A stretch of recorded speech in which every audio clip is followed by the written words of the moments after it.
Looking at our world from a theological perspective. This is the Theology Central Podcast, making theology central. Good morning, everyone. It is Monday, March the 18th, 2024. It is currently 11:30 a.m. Central Time, and I am coming to you live from the Theology Central studio, located right here in... I don't think I should even tell you where I'm broadcasting from today, because I am sure that this broadcast is probably going to make someone very upset with me. So maybe I should tell you, where should I tell you I'm broadcasting from? Maybe Idaho, maybe North Dakota, Canada, South Dakota, where do I, Oregon, where should, Salem, Massachusetts, maybe that's where I'm broadcasting from. Maybe I give people all kinds of fake locations so that they will be searching for me with their pitchforks and their, torches. Okay, maybe that's a little extreme. I don't think people are going to be that upset, but there will definitely be some possible disagreement, and that's okay, because, well, I like to make you think. And if all you're going to do is hear what you already agree with, then I don't know of what value that really is. Like, sometimes you need to hear something that maybe strongly challenges the way you think, maybe makes you a little uncomfortable. So we will see how this all plays out. But the real goal of this episode is to give you an assignment. It's Monday, so I'm going to give you an assignment that should keep you busy for the rest of the week. So make sure you have a piece of paper and something to write with so you can write down the assignment. It's pretty straightforward. It's pretty easy. But hopefully you will participate, and hopefully in participating, you'll be challenged, right? Because I'm going to make sure that what I give you to do, you're going to have to listen to two completely different perspectives on one very serious topic. Okay, so are you ready? Okay, I don't know what you were doing at your church yesterday, but at Victory Baptist Church, located in the middle of nowhere, we were talking about eschatology. Now, for some weird reason, I've got seminary education. I've graduated from seminary, Bible colleges, Bible institutes, and I've taken, I don't know how many courses on eschatology. I've written papers on eschatology. But for some weird reason, during the first hour at Victory Baptist Church, the Sunday school hour, when we were doing our introduction to eschatology, there was a brief few minutes there that I was really beginning to question everything about myself because I could not say the word correctly. I don't know what I was I think I was trying to say eschatological. I don't know what I was doing, but eschatology, right? I can say the word. It was bizarre, but we made it through that first hour. And in the first hour, I gave an introduction to eschatology, did a pretty good job with it. We utilized basic theology by Charles C. Ryrie is what we kind of used to kind of give me some guardrails to kind of keep me focused. Because if I just said, let's do an introduction to eschatology, if I was to do it my way, that could have probably taken, a month of just, messages giving an introduction to the subject. So I wanted something to kind of keep it a little bit more streamlined so that we could keep this in somewhat of a mini series. So we did the introduction to eschatology. You should go listen to it. Then in the second hour, we moved from the introduction to eschatology to a survey of postmillennialism. A survey of postmillennialism. We covered that the second hour of Sunday morning, and then we covered it Sunday night at Victory Baptist Church. In fact, the Sunday night message almost was like an hour and 18 minutes long. You take all it was 3+ hours of teaching. The introduction to eschatology, survey of postmillennialism part 1, a survey of postmillennialism part 2. I think it was okay, right? There was some, I don't think any major, issues I had. Maybe I used some of my illustrations. Maybe I could have probably cut some of them to keep it shorter. I can always go back and critique how I did this or how I did that. But I think everything we discussed was of the utmost importance. I think we challenged a lot of thinking in the minds of a lot of the American church. I think I definitely began my study with really challenging just the overall attitude within Christianity about truth, and I think that was beneficial. So You can go listen to part 1, the introduction. You can listen to the introduction to eschatology, and then you can listen to postmillennialism part 1 and part 2. All of them are uploaded. They're available wherever you get your podcast, and they're also available on the Sermons 2.0 app or the Church One app. But at the end of part 2, we didn't really get to take this apart in any great detail, but there's a section in this book by Charles Ryrie, Basic Theology, on page 515. 515, okay? And we will begin with this paragraph. The postmillennialism of the post-World War II era has till recently generally been of the liberal variety. The great advancements of the 20th century through man's achievement gave credibility to the concept. All right. There were scarcely any biblical postmillennialists, and he gives at least one exception. Okay. So he says there was a time that basically postmillennialism belonged to the liberals, and they believed that the world would get better and the world would be Christianized through basically human effort. There was not really a biblical postmillennialism that was flourishing. Now he reduces it to just one person, but I'm not going to go to that extreme. He's just saying that biblical postmillennialism. Now just remember, if you did not hear all of that, the liberal postmillennialism says the world's going to be Christianized through human effort, through social justice, social change, that kind of thing. Where biblical postmillennialism would say the world's going to be Christianized through the preaching and teaching of the gospel. All right. So one says through human effort, the other one would say through the preaching of the gospel. But then he goes on in the next paragraph to say this. But in the latter part of this century, an interesting phenomena has developed. Some former amillennialists have become postmillennialists because of their belief in theonomy. Theonomy. Theonomy is the state of being governed by God. Theonomists promote subduing the earth by means of science, education, the arts, and all other pursuits in order to effect God's dominion over all things.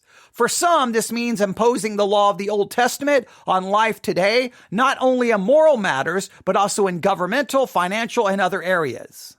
Now, of course, if this is done, conditions in the world will improve, and we may then experience the rule of God over life in the world. Thus, many Reformed theologians who strongly support the use of the law and who are amillennial have switched to embrace postmillennialism as the goal of their theonomistic program. Now, that introduces theonomy. And I really wanted to spend more time dealing with postmillennialism and theonomy. I really wanted to spend more time. So what we're going to do is I'm going to have you do a little assignment dealing with theonomy. But before we get there, let's do just a little discussion about theonomy. So let me read all of this again. All right. One more time. All right. Theonomy is the state of being governed by God.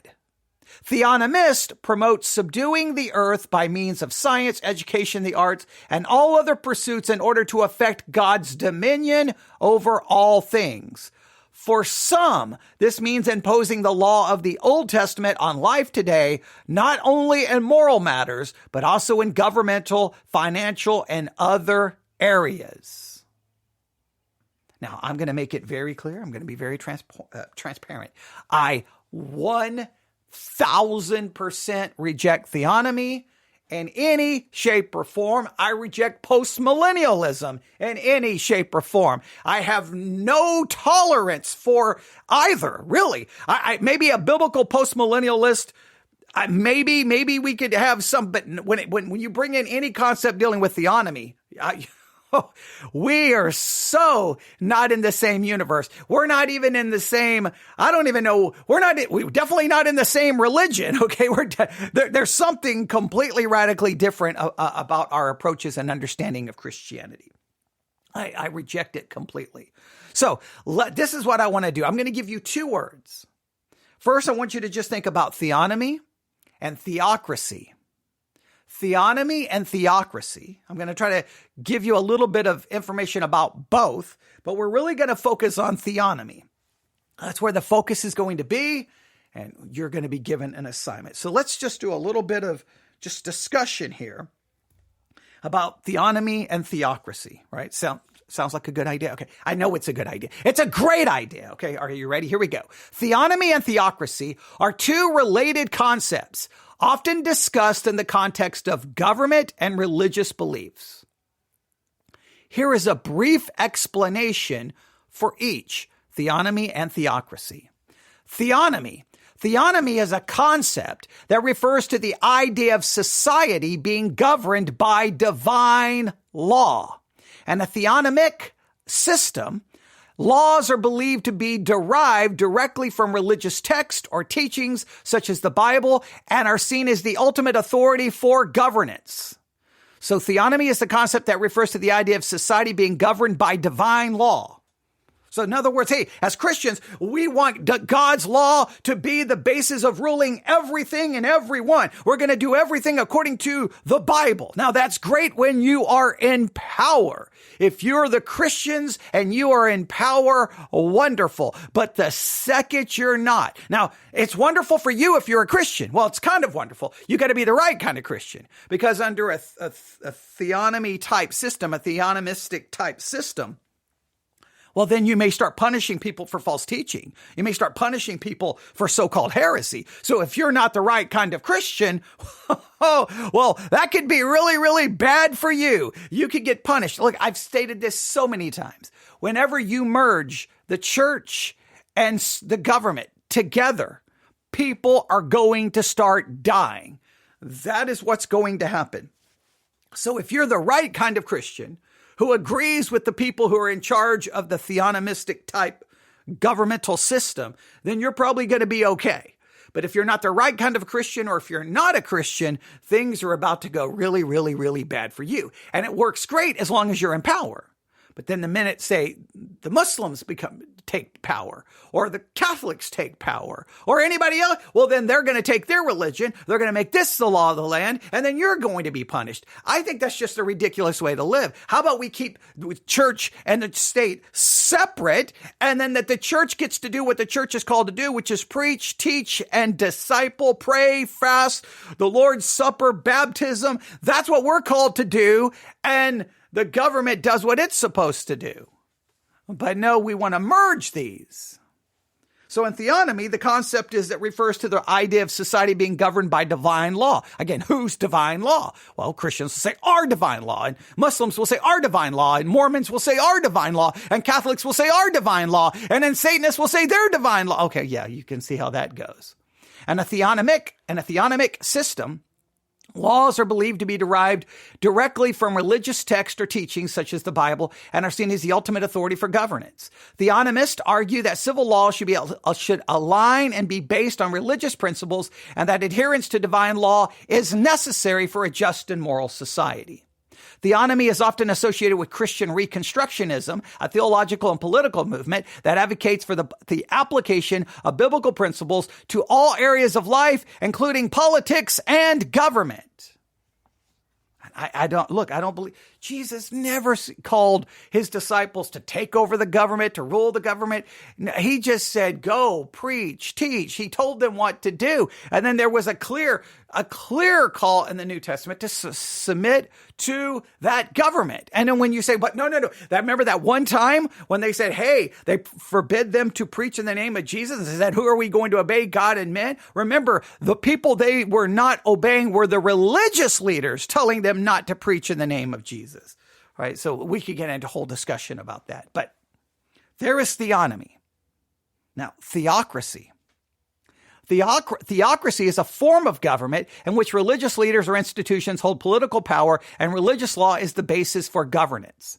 And a theocratic system, religious authority and political authority are intertwined with religious laws and principles dictating the laws and policies of the state. You can see how it sounds in many cases very similar to theonomy. Theocratic governments can vary widely in their implementation, ranging from more moderate forms where religious leaders influence policy decisions to more extreme where religious authorities have complete control over all aspects of society. Examples of historical theocracies include ancient Egypt, papal states, certain Islamic countries, while contemporary examples include countries like Iran and Vatican City. Overall, theonomy and theocracy involve a close connection between religion and governance, with the former emphasizing divine law as the basis for civil law, and the latter referring to a form of government where religious authorities hold political power. So in theonomy, it's more about the divine law. In theocracy, the religious leaders become the ruling power. And so there you have maybe a slight difference, but the concepts are so, to me, connected that it's absolutely frightening. And it's frightening how many Christians, they may not know the word theonomy. They may not even know the word theocracy. They may not even be able to articulate the concepts, but so much of their thinking seems to be much more in line with theonomy and theocracy than it is anything related to what I believe to be Christianity or just the concept of freedom of religion and the idea of living in a country where you're not trying to impose religion upon people by law, by force. Christianity should be preached. Christianity should be taught. Christianity should be proclaimed. Christianity should be offered. Christianity should be lived out, not imposed and forced by law. Because you can try to impose it by law. It does not change man's heart. We have a perfect example of this in the Old Testament. God was in the literal midst of Israel, the literal midst of them. What did they do? They rebelled. They turned to idols. They grumbled. They complained. It never changed their heart. Even with God dwelling in the temple, what did they do? They turned to idols and idols and idols and idols over and over and over and over again. We need the gospel.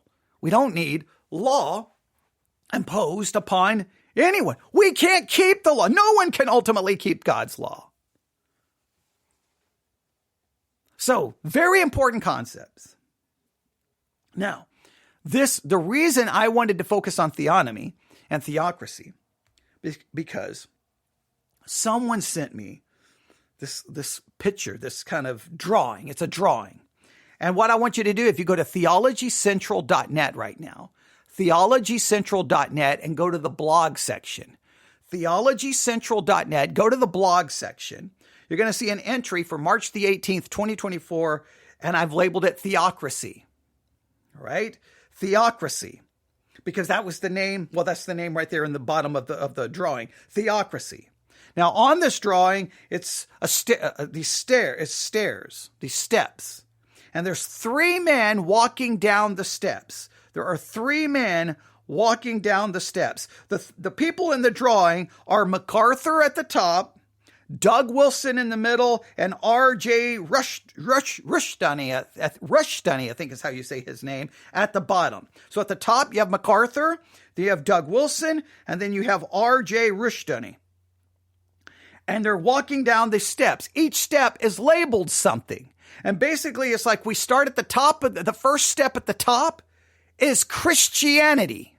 And then it's a downward walk from Christianity all the way down basically to theocracy, all the way down to the holy wars. So you start at the top, you have Christianity. Now, MacArthur is very much at the top. Christianity, but he is now, the very next step says blur law and gospel. Law and gospel becomes blurred. Law and gospel becomes mingled. You don't have a good theology of the proper distinction between law and gospel. Once you blur the lines between law and gospel, everything else is going to fall apart. The proper distinction between law and gospel is essential for any kind of biblical theology. You cannot blur those. The law tells us what we must do, and it shows us what we cannot do, and it condemns us. The gospel is about what God did for us in Christ Jesus. He kept the law that we cannot keep. We cannot keep the law before salvation. We cannot keep the law after salvation. We cannot keep the law.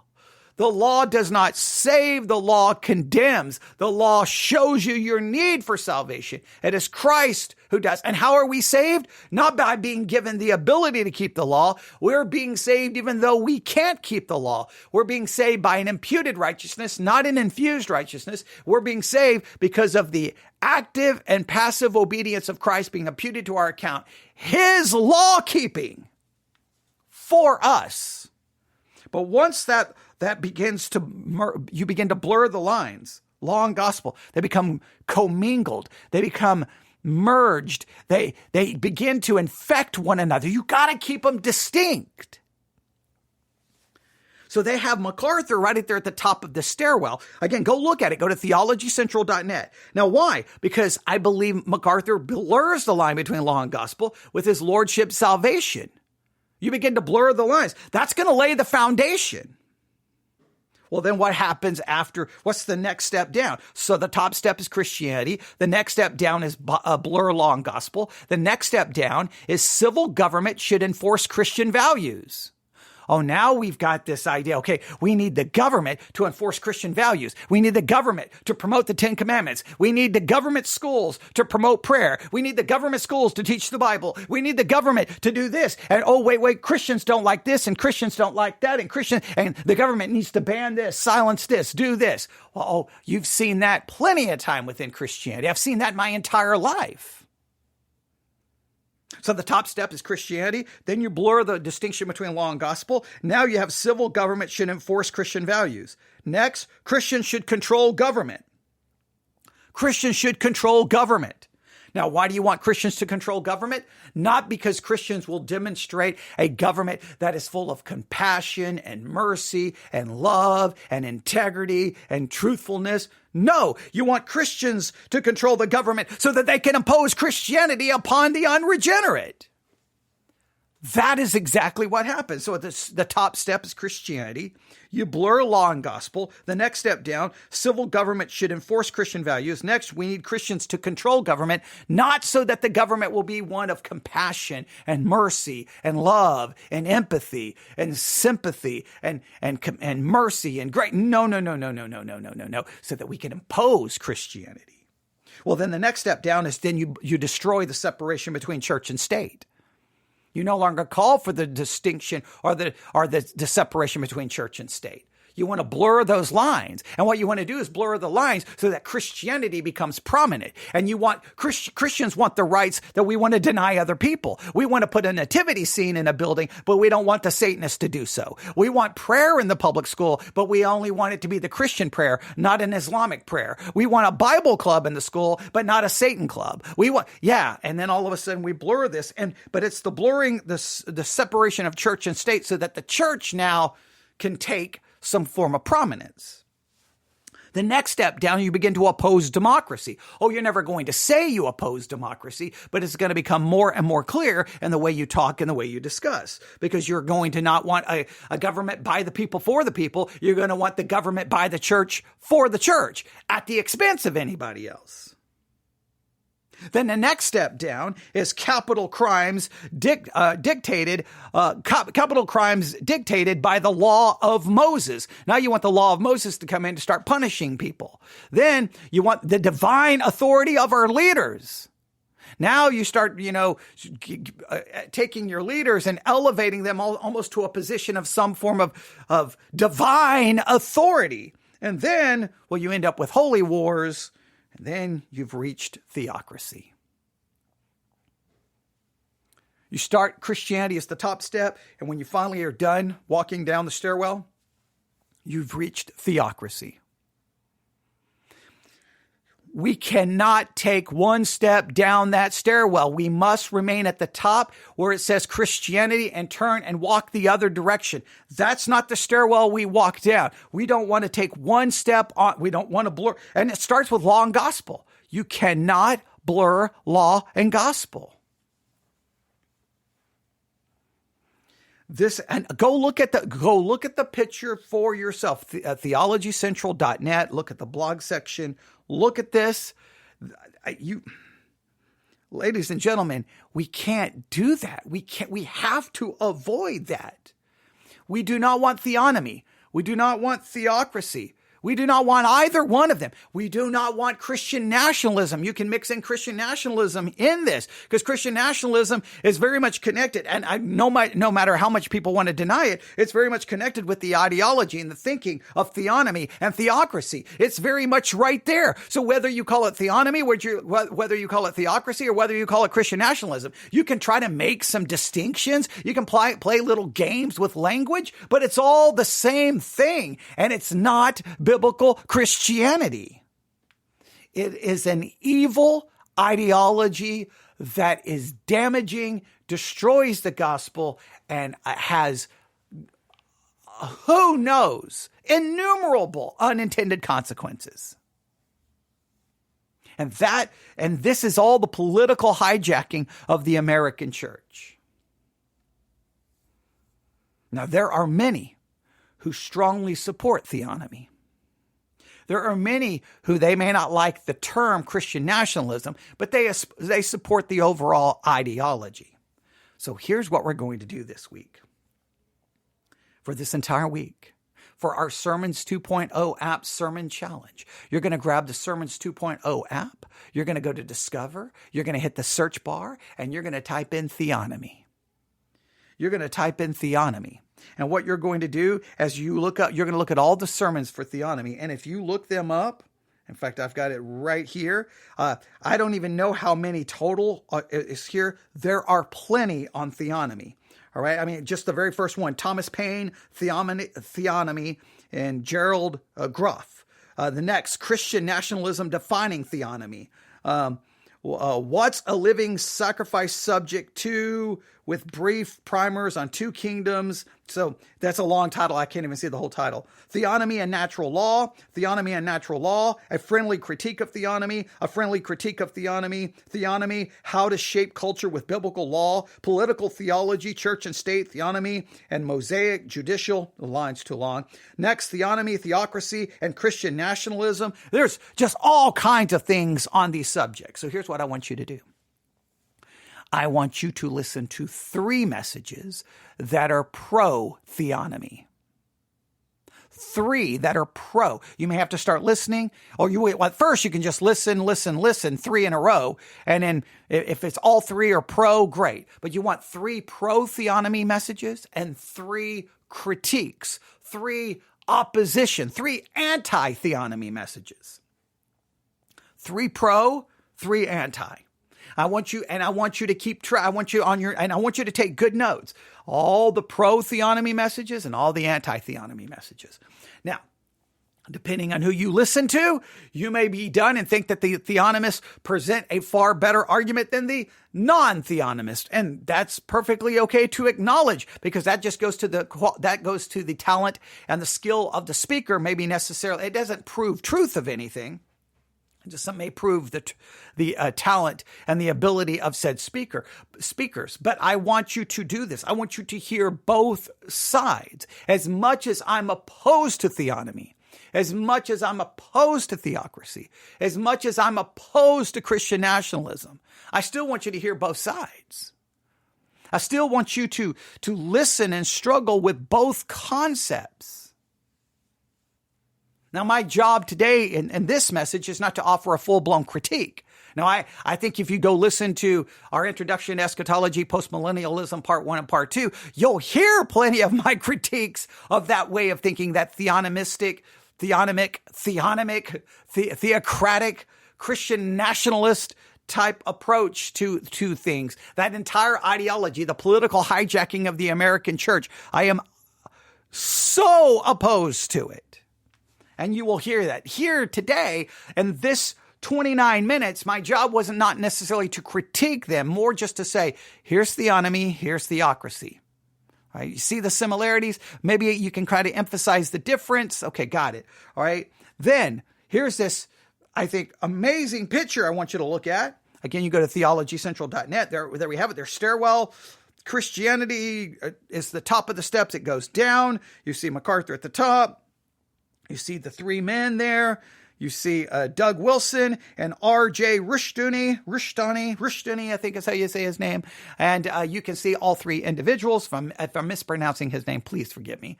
It's not intentional.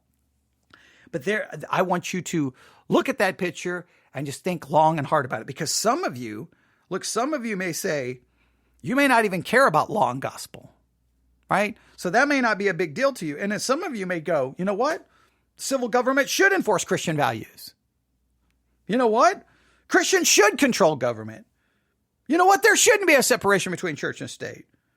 No, I don't know I think few would say they oppose democracy, but some of you may say capital crimes should be dictated by the law of Moses.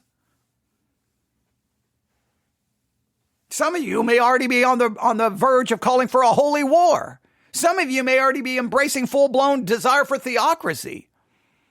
I don't know where you are in that stairwell. I have no idea where you are. I don't know. Hopefully, you're at the top. You come walking along and you look down, you saw all these steps, and you're like, wait a minute. Blur law and gospel? Civil government should enforce Christian. And you're like, you know what? I'm not walking down that stairwell. I'll find another way down. I'll go somewhere else. I am not getting anywhere near that. You may be a fan of all three of those men. You may be a fan of one of those men. I'm not even making it about the men. I'm not here to critique them. I will put it this way. Rushduni, however you say his name, and Doug Wilson, I couldn't offer a meaningful critique, right? I disagree with their systems that in many cases, but I can't offer a valued critique. Of John MacArthur, I could, because I've probably listened to every sermon the man's ever preached and read every book the man's ever written. And I've got I've got every MacArthur thing ever published, right? From Master Seminary. I've said before that man was basically the one who discipled me. So I was a strong adherent to the Lordship salvation ideology and theology. And then slowly but surely begin to see it fall apart and embrace more of what I believe is a more biblical gospel, where you have a proper distinction between law and gospel, and we focus on what Christ did. And we've discussed that so many times. So now how that sets up the framework for all of this, I think it's obvious. Because in Lordship salvation, there's basically the idea that once you're saved, you can keep the law. And how do you know you're saved? By the keeping of the law. The keeping of the law is how you prove you're saved. Well, I don't know how I can prove I'm saved by keeping the law when I can't keep the law. And the proof of my salvation is not my ability to keep it. It's the assurance of my salvation is in the fact that Jesus kept it perfectly and his obedience is imputed to my account. Whether I keep it or don't keep it, his obedience is imputed to my account by faith alone. But if you somehow create an idea that you can keep the law, well, then you should be able to impose the law. But now the problem is, though, even in that mentality that Christians can keep it, you should realize that lost people can't keep God's law. Okay. But there you have it. All I wanted to do was give an assignment. Now, some of you go, well, wait a minute. What about this? And what about this? And you didn't say that. Well, this wasn't the goal here, right? The goal here was simply to introduce all of this, to hand it to you. I'm just presenting to you your assignment. Your assignment is simple. The Sermons 2.0 app, download it. Google Play Store or the Apple App Store. Download the Sermons 2.0 app. Once it is downloaded, go ahead and sign in, create an account so that you can then add broadcasts and follow things. And yeah, it's a great app. You want to use it. And then go to the Discover tab and do a search for Theonomy. Theonomy. And then start listening. You're going to listen to a total of 6 sermons between now and next Monday. 6 sermons. 3 pro-theonomy. 3 in opposition, critiquing it. Now, somewhere in all of that, I will start reviewing random sermons that have theonomy in the title. I don't know when, don't know how many, don't know how long, because we always know one review can take 4 to 5 hours. So that's a lot of work on my part. The reaction to all of this will really dictate how much time then I, am going to spend on it. But I think this is a good place to start. So you can go listen to my discussions on postmillennialism, part 1 and part 2. You'll hear my very theonomistic approach. I'm very anti-theonomy, very anti-theocracy, very anti-Christian nationalism. And if you listen to this podcast, you know I loathe that. I think the hijacking of the American church is one of the most damaging, detrimental things to biblical Christianity that I've witnessed probably and maybe my entire Christian life. And others don't see it. And even though they would say, I'm not a theonomist, I don't believe in theocracy, I'm not a Christian nationalist, listen to them talk and you'll like, well, you may not be those things, but those things sure have worked their way inside your thinking. There you have it. Go to theologycentral.net, look at the drawing, get a basic idea of how it works. Grab the Sermons 2.0 app. Pick your first sermon today. Listen to it. By all means, share notes, thoughts, observations. If it is about a sermon you're listening to, please send me the link to the sermon and the timestamp. Makes it so easy, especially if you want me to review something or answer something or explain something. It makes it it's easy. I can find the sermon, download it, and then immediately go to that timestamp and hit start and hit play.